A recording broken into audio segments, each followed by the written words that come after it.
On va commencer. Seigneur, tu nous appelles et nous allons vers toi. Ta bonne nouvelle nous met le cœur en joie. Ta bonne nouvelle nous met le cœur en joie. Nous marchons vers ton autel, où nous attend ton pardon. Répondant à ton appel, nous chantons ton nom. Seigneur, tu nous appelles et nous allons vers toi. Ta bonne nouvelle nous met le cœur en joie. Ta bonne nouvelle nous met le cœur en joie.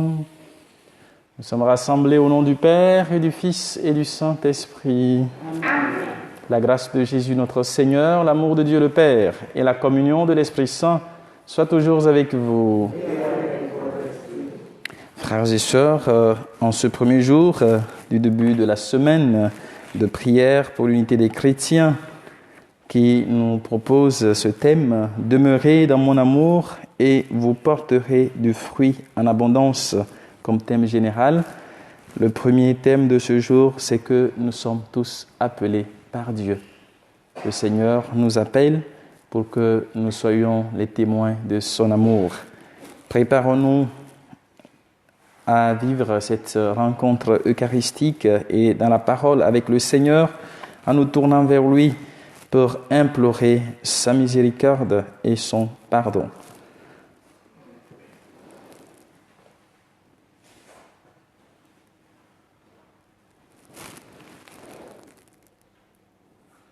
Pour toutes les fois que nous n'avons pas su prendre des chemins d'unité et de fraternité, Seigneur, prends pitié.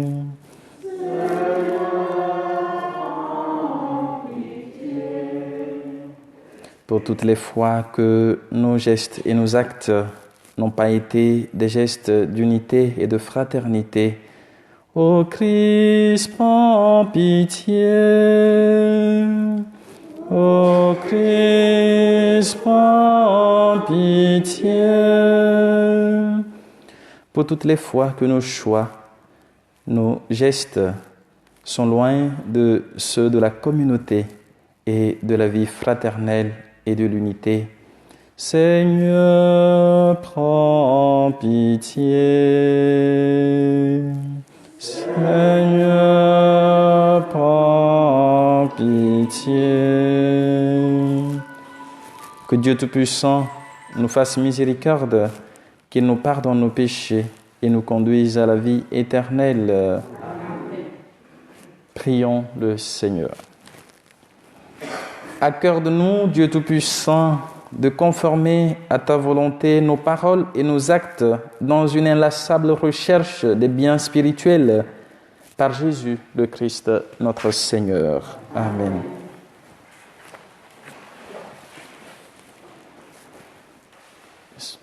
J'ai demandé à... Excusez-moi. C'est Sylviane qui va lire. Oui.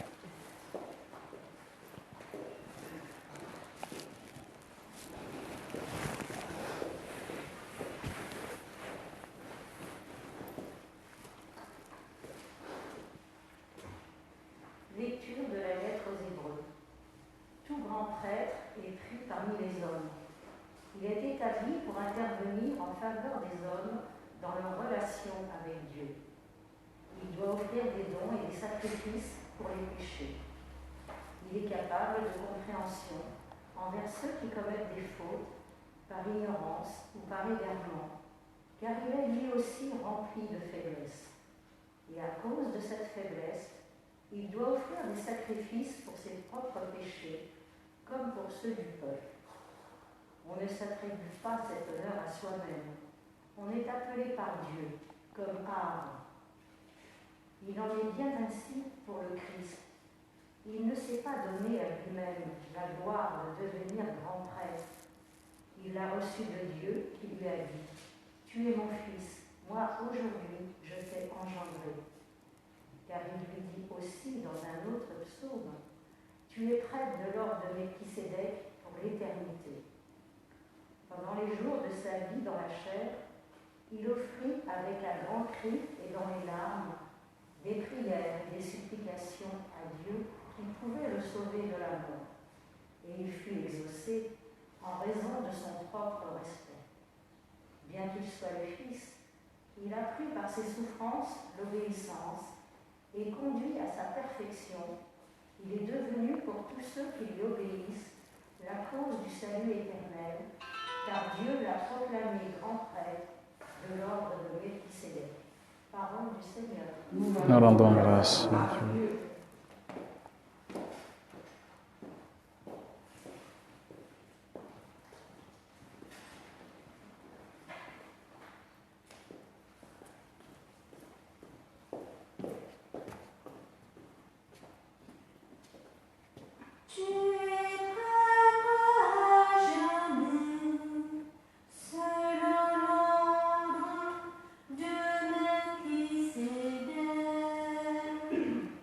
Tu es prêtre à jamais, selon l'ordre de Melchisédek. Oracle du Seigneur à mon Seigneur, siège à ma droite, et je ferai de tes ennemis le marchepied de ton trône. Tu es prêtre à jamais, selon l'ordre de Melchisédek. De Sion le Seigneur te présente le sceptre de ta force, domine jusqu'au cœur de l'ennemi. Tu es prêtre à jamais, selon l'ordre de Melchisédek. Le jour où paraît ta puissance, tu es presse et bruissant de sainteté, comme la rosée qui naît de l'aurore. Je t'ai engendré.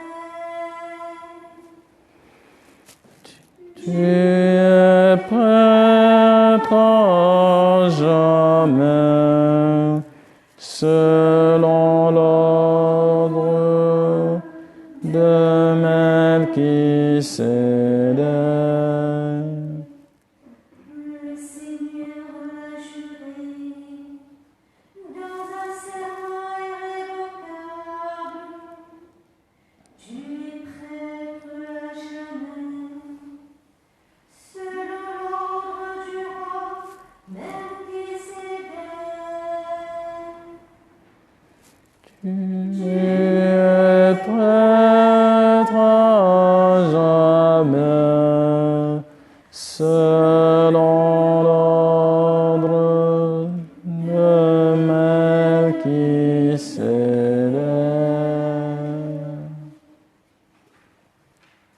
Alléluia, Alléluia, Alléluia, Alléluia, Alléluia, Alléluia,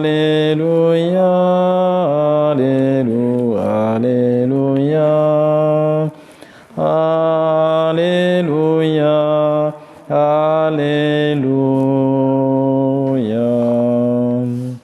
Elle est vivante, efficace, la parole de Dieu.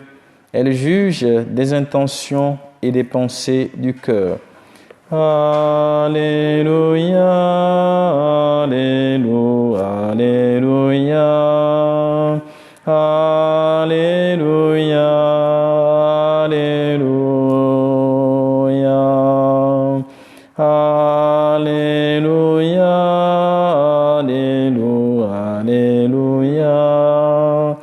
Alléluia, Alléluia. Le Seigneur soit avec vous. Évangile de Jésus-Christ selon saint Marc. Gloire à toi, Seigneur. En ce temps-là, comme les disciples de Jean-Baptiste et les pharisiens jeûnaient, on vint demander à Jésus pourquoi, alors que les disciples de Jean et les disciples des pharisiens jeûnent, tes disciples ne jeûnent-ils pas? Jésus leur dit, les invités de la noce pourraient-ils jeûner pendant que l'époux est avec eux? Tant qu'ils ont l'époux avec eux, ils ne peuvent pas jeûner. Mais des jours viendront où l'époux leur sera enlevé. Alors, ce jour-là, ils jeûneront. Personne ne raccommode un vieux vêtement avec une pièce d'étoffe neuve. Autrement, le morceau neuf ajouté tire sur le vieux tissu et la déchirure s'agrandit. Ou encore, personne ne met du vin nouveau dans de vieilles outres, car alors le vin fera éclater les outres et l'on perd à la fois le vin et les outres. À vin nouveau, outre neuve. Acclamons la parole de Dieu. Louange à toi, Seigneur Jésus.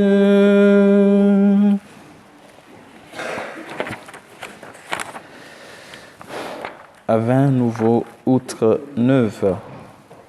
Frères et sœurs, d'abord la première lecture de ce jour, la lettre aux Hébreux, nous enseigne une nouvelle conception ou la compréhension chrétienne de l'image du grand prêtre qui est Jésus.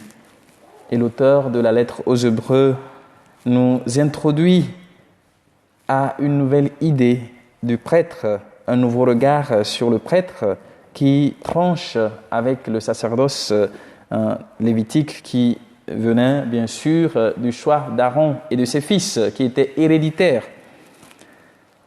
Et dans la lettre aux Hébreux, il nous donne 3 qualités essentielles du prêtre. D'abord, le prêtre est choisi, il est choisi du peuple pour s'occuper des affaires concernant Dieu, donc pour être au service du peuple. Le prêtre reste alors le lien entre Dieu et son peuple. En Israël, le prêtre avait une fonction qui restait d'offrir le sacrifice pour le pardon des péchés du peuple. Je pense que vous avez encore l'image de Zacharie, le prêtre, le père de Jean le Baptiste. Et le péché est vu comme ce qui perturbe la relation entre l'homme et Dieu et crée ainsi une barrière entre les deux. Et le sacrifice était conçu pour briser cette barrière afin de rétablir la relation entre Dieu et son peuple. Voilà pourquoi le prêtre est choisi pour faire le lien ou le pont entre Dieu et son peuple. Mais il faut noter aussi que le sacrifice permettait d'effacer le péché commis, que la Bible nous dit c'est le péché commis par ignorance, Lévitique 4, verset 2 et verset 13. Vous pouvez aussi lire Nombre 15, versets 22 à 31, qui parle du fait que le péché par ignorance peut être pardonné, alors que celui par présomption ne peut pas être pardonné parce que c'est délibérément que c'est choisi. Donc en parlant du péché de l'ignorance, Cela ne signifie pas le manque de connaissances, mais tout ce qui se commet sous la colère, l'émotion et la passion. Donc, quand on est emporté, on agit sous l'effet de la colère, c'était tout ce qu'il mettait quand même dans le péché par ignorance qui était effacé. Mais avec un vrai repentir, le sacrifice rétablit ce lien brisé et c'est le prêtre qui ouvre ce chemin de retour vers le Seigneur. Pour le pécheur, si ce dernier, bien sûr, se répand, c'est surtout ça, et qu'il ou elle souhaite retourner vers Dieu. Et la deuxième qualité du prêtre, c'est sa capacité à faire corps avec son peuple, parce qu'il est pécheur lui aussi. Nous sommes pécheurs. Voilà, le prêtre est pécheur. C'est comme par exemple le sacrement de réconciliation. Vous allez vous confesser chez le prêtre aussi va se confesser chez un autre prêtre, l'évêque aussi se confesse, le pape aussi se confesse. Nous sommes pécheurs. Donc, on n'est pas immunisé du péché. Donc, parce que nous sommes pécheurs, nous sommes humains, nous connaissons la réalité humaine, c'est comme cela que nous pouvons aussi comprendre le peuple pour lequel nous sommes appelés à servir. Et donc, c'est pour ça que la deuxième qualité, c'est que ce prêtre fait corps, il a la capacité de faire corps avec le peuple, de le comprendre. Donc, une capacité de compassion et d'identification avec le peuple. Donc, le prêtre doit avoir vécu l'expérience humaine et doit être compréhensible envers ses semblables qui commettent des fautes. Et il lui faut avoir aussi de la patience, cette patience qui est donnée, bien sûr, par Dieu, afin de pouvoir accompagner son peuple vers le bon chemin. Et la troisième qualité que nous pouvons encore tirer de cette lettre, la troisième qualité, c'est qu'il reçoit sa mission de Dieu. Voilà, personne ne s'appelle, personne ne s'introduit prêtre, on est appelé. Voilà, on ne choisit pas de devenir prêtre en fait. C'est l'appel, on répond à une vocation. Et donc le prêtre est appelé car il reçoit sa mission de Dieu. Et donc le sacerdoce n'est pas une carrière ou un travail ou une fonction, mais c'est un appel. C'est pour ça que nous parlons de vocation. Et donc chacun de nous devrait chaque fois se dire que c'est Dieu qui l'a choisi et non j'ai choisi de faire ce métier ou ce travail. Donc le sacerdoce n'est pas un travail comme je l'ai déjà dit. Et donc l'auteur de la lettre aux Hébreux nous donne une nouvelle identité du prêtre qui tranche avec celle qui relève d'Aaron. Et donc il identifie ce prêtre, le grand prêtre par excellence, qui est Jésus, à ces trois qualités, parce qu'il est humain, il est Dieu, il a vécu la réalité humaine. Et c'est pour ça qu'il nous sauve par sa vie, par sa passion, sa mort et sa résurrection. Ce n'est pas seulement par sa mort et sa résurrection que Jésus nous sauve. Par sa vie également, il nous sauve, parce qu'il vit parmi nous et il connaît notre réalité, il nous accompagne. Et donc Jésus est passé, donc il est choisi par le Père comme cette voix qui dit à son baptême, celui-ci est mon fils bien-aimé. Et Jésus est passé par l'expérience humaine dans ses difficultés et dans ses joies. Regardez seulement la passion, voilà, au jardin des Oliviers ou à Gethsémani, il pleure, il a envie de renoncer, il a peur. Voilà, son humanité qui s'exprime, qui se manifeste. Donc il a connu la souffrance, notamment sa passion et sa croix. Donc toute la souffrance par laquelle Jésus est passé lui a permis d'être le sauveur de l'humanité. Donc pour nous rappeler que même dans nos moments de joie, dans nos moments de tristesse, dans nos moments de souffrance, comme le pape François le rappelait une fois dans une de ses homélies, Dieu souffre avec nous, Dieu jubile avec nous, et donc Dieu compatit avec nous. Donc avec Jésus, frères et sœurs, nous sommes en sécurité, car il est celui qui nous mène au Père. Et donc c'est pour ça que le sacerdoce commun, quand nous parlons du baptême, parce que par le baptême nous devenons prêtres, il ne faut pas que nous oublions ça, nous rend aussi capables de nous identifier à Jésus, qui est le prêtre par excellence. Est-ce que chacun de nous prend conscience de cette dimension que nous sommes aussi prêtres par notre baptême? Parce que c'est le sacerdoce le plus important. Le sacerdoce ministériel est au service du sacerdoce baptismal. Donc, à nous de prendre conscience de cette responsabilité que nous avons, à comprendre aussi nos frères et sœurs. Et donc, avec Jésus, nous sommes en sécurité, car il est celui qui nous mène au Père. Et l'évangile de ce jour le présente confronté à la question sur le jeûne. Pourquoi tes disciples ne jeûnent-ils pas? Pourquoi tes disciples ne font pas comme les autres? Il y a une question de conformité ici ou de conformisme.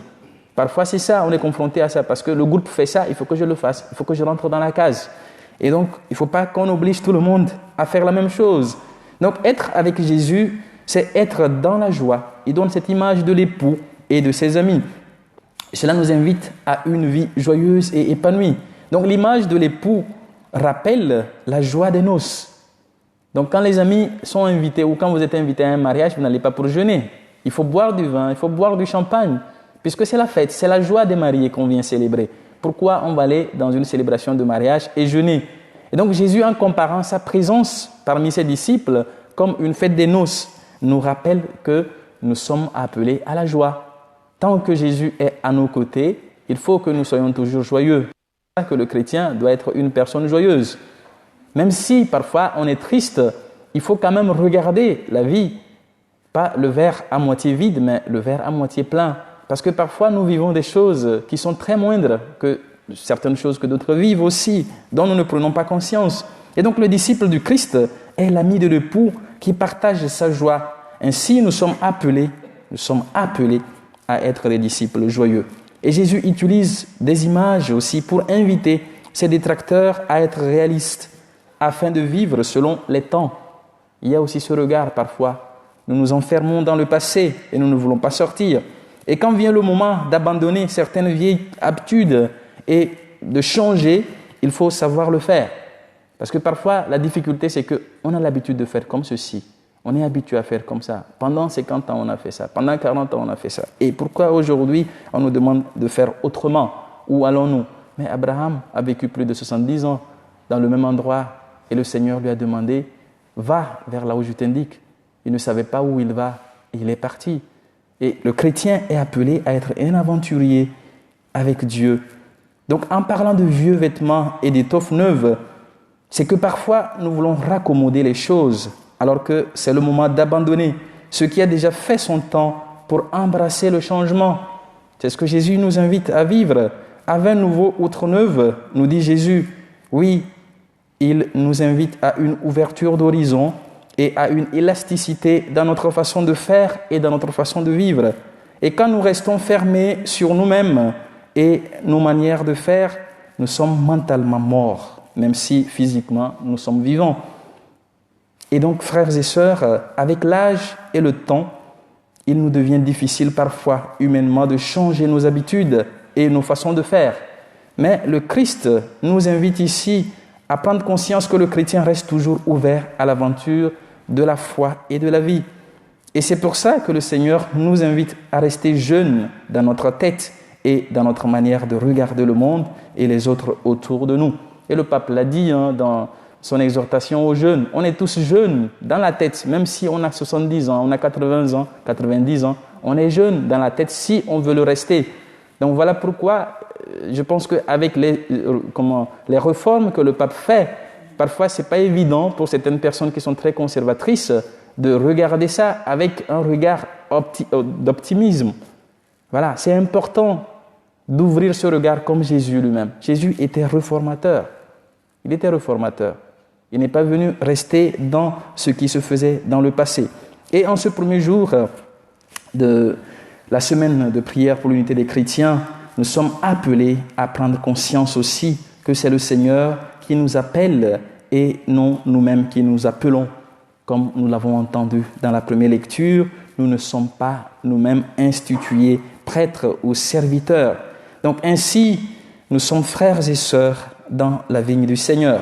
Et en priant pour l'unité des chrétiens, peut-être qu'il est bien aussi que nous puissions nous poser les bonnes questions. Est-ce que par mes actes, par mes gestes de chaque jour, je suis au service de l'unité ou au service de la division? Commençons l'unité dans nos familles, dans nos lieux de travail et dans nos communautés, car c'est là que le Seigneur nous appelle en premier. Que le Seigneur fasse de nous ses artisans d'unité et de joie. Amen.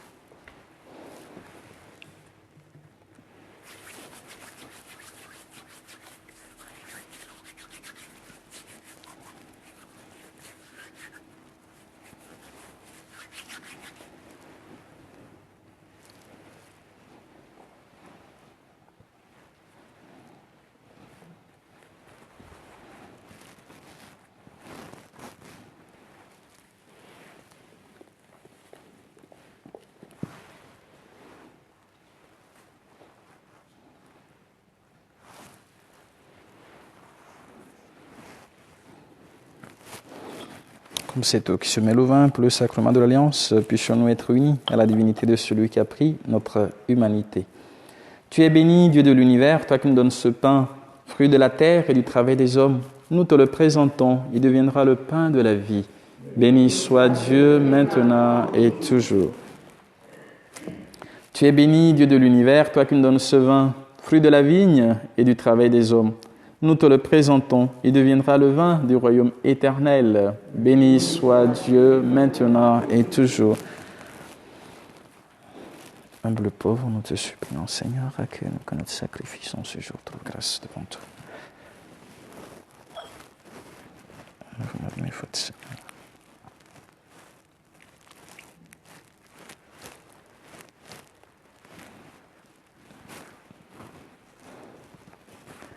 Enfance, purifie-moi.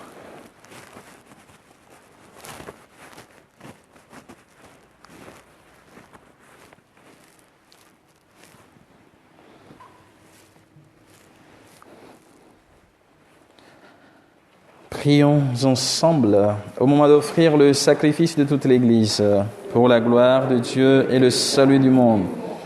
En célébrant avec respect tes mystères, Seigneur, nous te supplions humblement que les dons offerts pour te glorifier servent à notre salut. Par Jésus le Christ, notre Seigneur. Le Seigneur soit avec vous. Élevons notre cœur. Rendons grâce au Seigneur notre Dieu. Vraiment, il est juste et bon de te rendre gloire, de t'offrir notre action de grâce, toujours et en tout lieu. À toi, Père très saint, Dieu éternel et tout-puissant. Dans ta bonté, tu as créé l'homme, et comme il avait mérité la condamnation, tu l'as racheté dans ta miséricorde par le Christ, notre Seigneur. C'est par lui que les anges célèbrent ta grandeur, que les esprits bienheureux adorent ta gloire, que s'inclinent devant toi les puissances d'en haut, et tressaillent d'une même allégresse les innombrables créatures des cieux. À leur hymne de louange, laisse-nous joindre nos voix pour chanter et proclamer en disant « Saint, Saint, Saint, le Seigneur, Dieu de l'univers. Le ciel et la terre sont remplis de ta gloire. Hosanna au plus haut des cieux. Béni soit celui qui vient au nom du Seigneur. »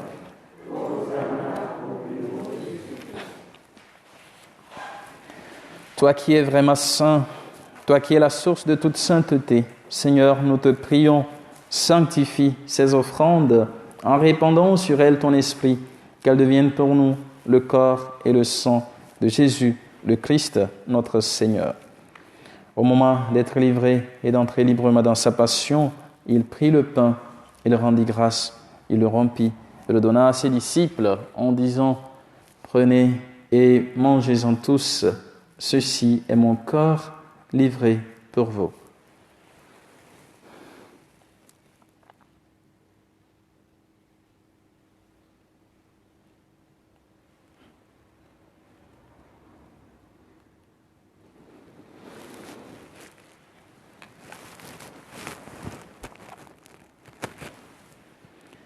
De même, à la fin du repas, il prit la coupe. De nouveau, il rendit grâce et la donna à ses disciples en disant « Prenez et buvez-en tous, car ceci est la coupe de mon sang, le sang de l'alliance nouvelle et éternelle, qui sera versé pour vous et pour la multitude en rémission des péchés. Vous ferez cela en mémoire de moi. »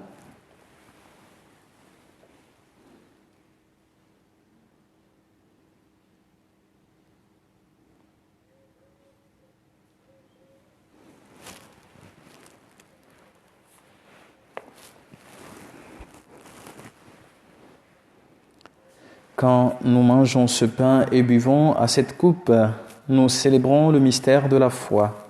Nous rappelons ta mort, Seigneur ressuscité, et nous attendons que tu viennes. Faisant ici mémoire de la mort et de la résurrection de ton Fils, nous t'offrons, Seigneur, le pain de la vie et la coupe du salut, et nous te rendons grâce, car tu nous as choisis pour servir en ta présence. Humblement, nous te demandons qu'en ayant part au corps et au sang du Christ, nous soyons rassemblés par l'Esprit Saint en un seul corps. Souviens-toi, Seigneur, de ton Église répandue à travers le monde. Fais-la grandir dans ta charité avec le pape François, notre évêque Pascal et tous ceux qui ont la charge de ton peuple.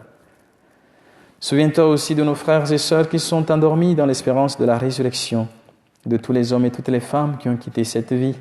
Nous pensons à tous les défunts de par le monde, à tous les défunts de nos familles respectives.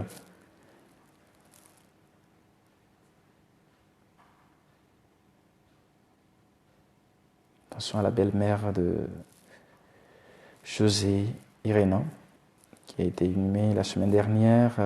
Pensons à Manuel, le frère de Maria, ainsi que tous ceux et toutes celles qui nous ont dévancés dans la maison du Père. Reçois-les dans ta lumière auprès de toi. Sur nous tous enfin, sur ceux pour qui nous offrons cette Eucharistie, pour les malades, les personnes âgées, les personnes qui vivent des situations difficiles, pour ceux et celles qui célèbrent un événement, un anniversaire en ce jour, pour ceux à qui nous avons promis nos prières, nous implorons ta bonté. Permets qu'avec la Vierge Marie, la bienheureuse Mère de Dieu, avec Saint Joseph son époux, avec les apôtres et les saints de tous les temps qui ont vécu dans ton amitié, nous ayons part à la vie éternelle et que nous chantions ta louange par Jésus-Christ, ton Fils bien-aimé. Par lui, avec lui et en lui, à toi Dieu le Père Tout-Puissant, dans l'unité du Saint-Esprit, tout honneur et toute gloire pour les siècles des siècles.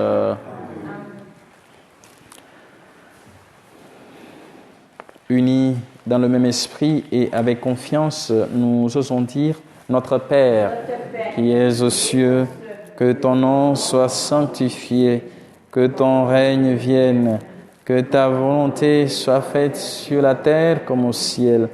Donne-nous aujourd'hui notre pain de ce jour. Pardonne-nous nos offenses, comme nous pardonnons aussi à ceux qui nous ont offensés.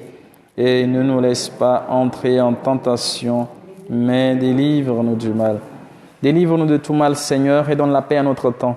Par ta miséricorde, libère-nous du péché. Rassure-nous devant les épreuves en cette vie, où nous espérons le bonheur que tu promets et l'avènement de Jésus-Christ, notre Sauveur. Car c'est à toi qu'appartient.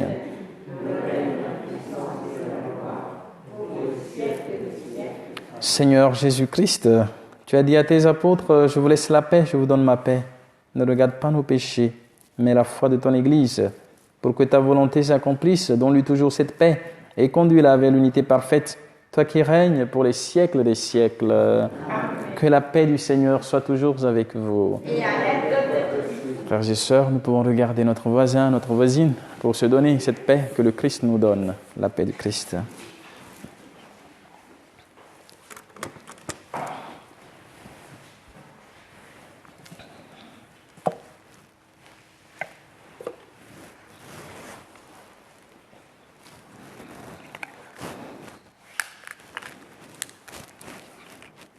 Agneau de Dieu qui enlève le péché du monde, prends pitié de nous.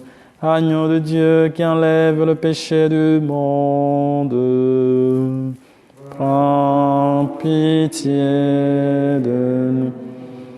Agneau de Dieu qui enlève le péché du monde, donne-nous la paix.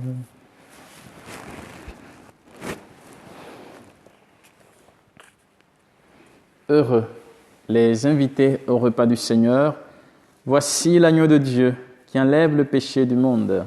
Seigneur, je ne suis pas digne de te recevoir, mais dis seulement une parole. Jésus. Car le sang de Christ me garde pour la vie éternelle.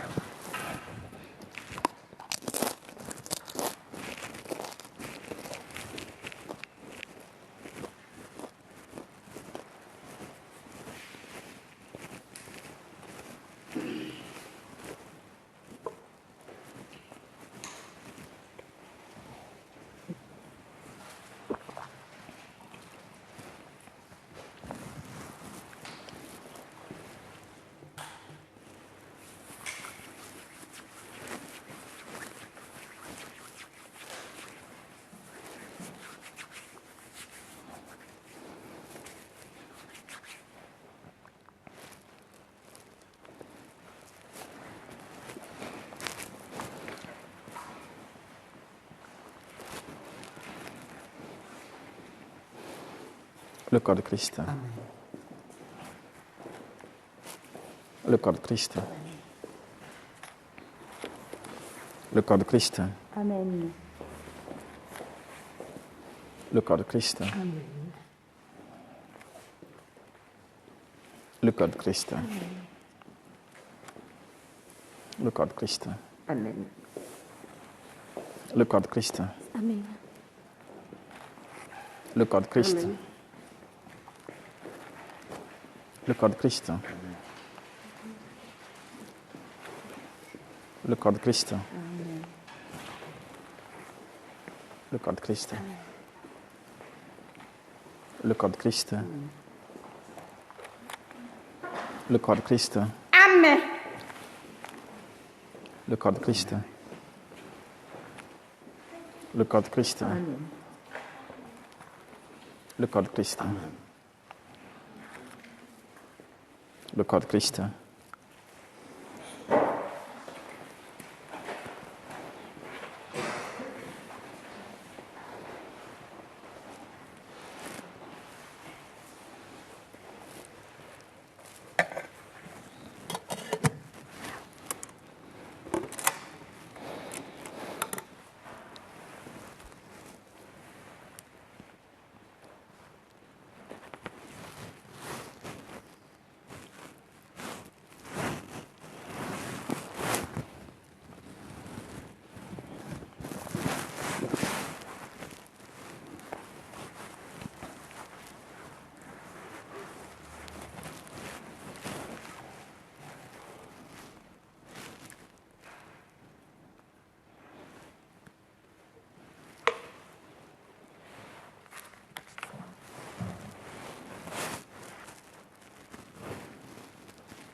Prions encore le Seigneur.